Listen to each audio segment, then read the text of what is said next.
Hey everybody, welcome back to Video Game. So taking on a super fun and super exciting episode for you guys today, and that is if you're a Sega Saturn fan. Because if you know me and you know the channel, you know I absolutely love the Sega Saturn. I'm always advocating for people to discover more of the library, because even though it came in third place in a three-man race back in the 90s, there's still a ton to love. And when we're doing Mr. FPGA testing, I would always say when we would test something like a Lobotomy Software game, that they, better even than Sega, were able to actually harness the power of the Sega Saturn, showing off just what the system could do when it was in super capable hands. And if you're not familiar with Lobotomy Software, they made 3 games on the Sega Saturn and as a studio before they went out of business: a port of Duke Nukem 3D, a port of Quake, and the original Powerslave. And still to this day, I think Powerslave is one of the best 90s first-person shooters ever made, not just for a Sega Saturn game, but for the genre as a whole. And the best part is, as of about 24 hours ago, at least when I'm recording this audio, the overall engine for all 3 of these games has been open source and put up on GitHub, which means that now any developer can jump in and use the engine made for these games.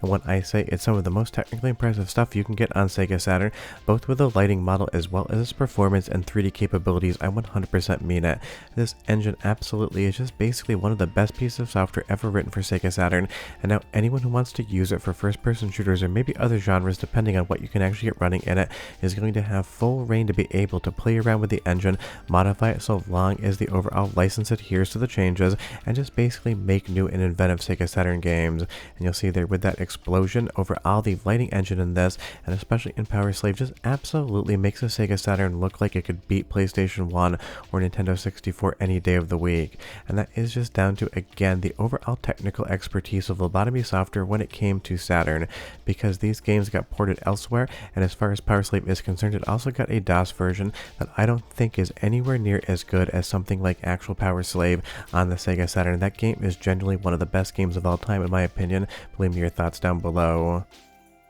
And you will see here the slave driver engine code is now completely up online, and as far as the name of this, obviously it drives Powerslave, but I understand in 2025 maybe not the most elegant name in the world. I didn't want to mention it too much, I didn't want to not mention it, but just so you're aware, that is the name of it, and from now on I'm just going to refer to it in the video as the engine driving these games. When we pop into Powerslave in and of itself, this game is absolutely spectacular looking, and the performance, the entirety of the game just holds up, and in an era when first-person shooters and 3D games in general really didn't have the best performance, this just absolutely excels. When you go into the start menu to play around, it is instantaneous and snappy, and you get to pop right back into the game. And I know some people love or hate the overall camera sway here, because there is a very big feeling of momentum in Powerslave as well as the 2 other games using this engine, but I've always thought it really did have a great feel to it, and as far as the overall polygon warping and textures are concerned, kept to a very big minimum in all 3 of these games.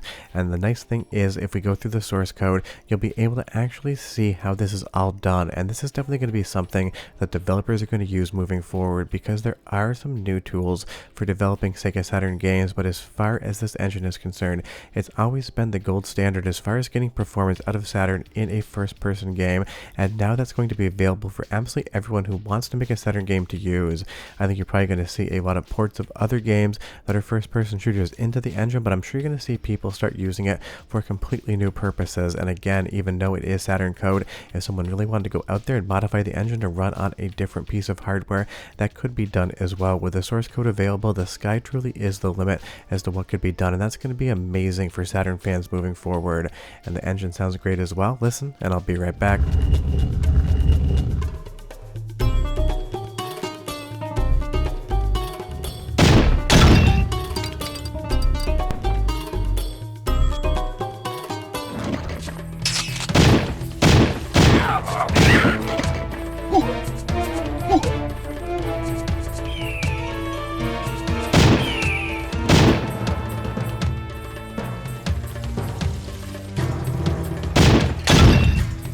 I mean, not only does Powerslave have an incredible soundtrack, but the overall audio quality from this engine also sounds exceptional. Leave me a comment down below and you tell me, if you could port one game over to Sega Saturn in this engine, which one would it be? I 100% know what my answer would be, even though it's going to be a little bit of a deep cut, although it is still Egyptian themed. I would love to see Killing Time, the 3DO version of the game, actually ported over into this engine running on Sega Saturn hardware, because it would definitely be a more fluid experience than something like the 3DO version. And obviously Night Dive just remade that, and it is great, but it is the PC map versus 3DO map, which is slightly different. but as we just basically move around the world of Powerslave and you see all of these real-time lighting models and all of these different effects, this was absolutely impressive back in the 90s, and even today in 2025, it still blows my mind that developers were able to get this level of performance and visual fidelity out of the Sega Saturn, and they did it with this engine. It used it in 3 games and then never appeared again, at least to my knowledge. If you know any other games made with this engine, leave me a comment down below, but I'm pretty sure it's just Powerslave, Quake, as well as Duke Nukem 3D.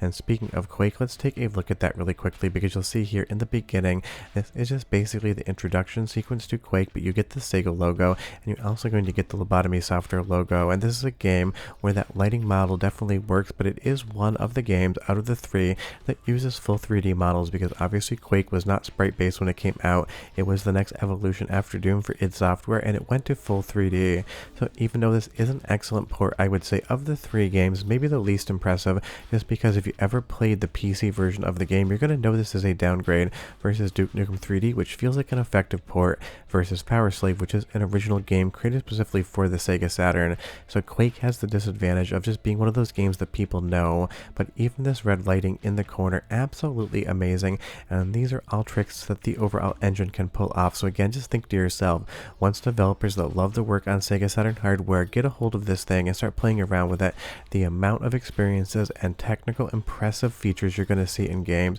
is just going to absolutely skyrocket. And that's why I love gaming preservation in general, because this engine was completed in the mid-90s, and now in 2025, basically 30 years later or 3 decades later, all of the source code to the entire thing is now published on GitHub, open source, so anyone can take a look at it. And I think that's going to be one of the biggest things for Saturn preservation, at least moving forward for new games, because this is a very impressive piece of software, and it was so good back in the day, it definitely deserves to be out in the public so more people can use it. So big thanks to the ex-members of Lobotomy Software being able to not only preserve the code and still have it, but making it available to everyone so they can check it out. It's stuff like that I absolutely love and always have a spot for on the channel. And as far as playing Quake on the Sega Saturn, maybe not the easiest experience, definitely die a lot more than Duke Nukem 3D or Powerslave. I think it's just down to the fact that it feels a little bit different to control in the actual engine versus the other 2 games. But moving back to Duke Nukem 3D, I always loved this port. Even though I played the DOS version originally,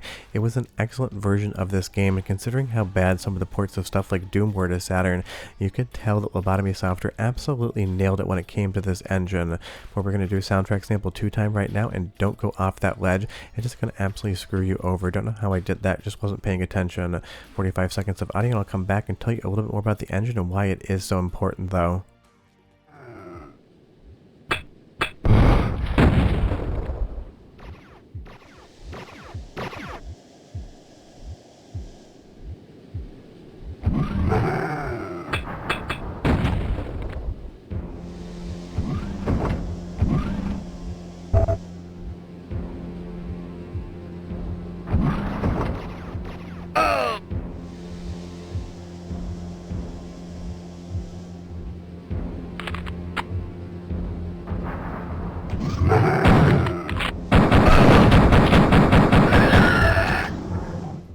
Definitely a difference in the soundtrack department compared to the DOS version, but it does still work. But think of it this way, there are new tools for Sega Saturn development, there's new SDKs and other assets out there that allow fans to make new games for the platform, but if somebody wanted to actually make a full 3D engine with the technical capabilities of something like this, it would probably take thousands upon thousands of man hours to actually be able to do anything like that. But now this engine being open source means people can just start using that tool set, and they can spend time on game design, artwork, and creativity, as well as being inventive with what the Saturn can do, versus having to spend all that time trying to actually make the tool set first and then make the game secondarily. So I understand, even though these 3 games, 2 of the 3 have better versions other places, and 1 of the 3 I would consider one of the best games of all time, this is just going to open up Sega Saturn in ways that you possibly could never imagine in the past. And if for some strange reason you've never played Powerslave or Exhumed, as was known in Europe, you absolutely have to play this game, and you have to play it on Sega Saturn, or at least the new remaster that kind of uses the Saturn level architecture,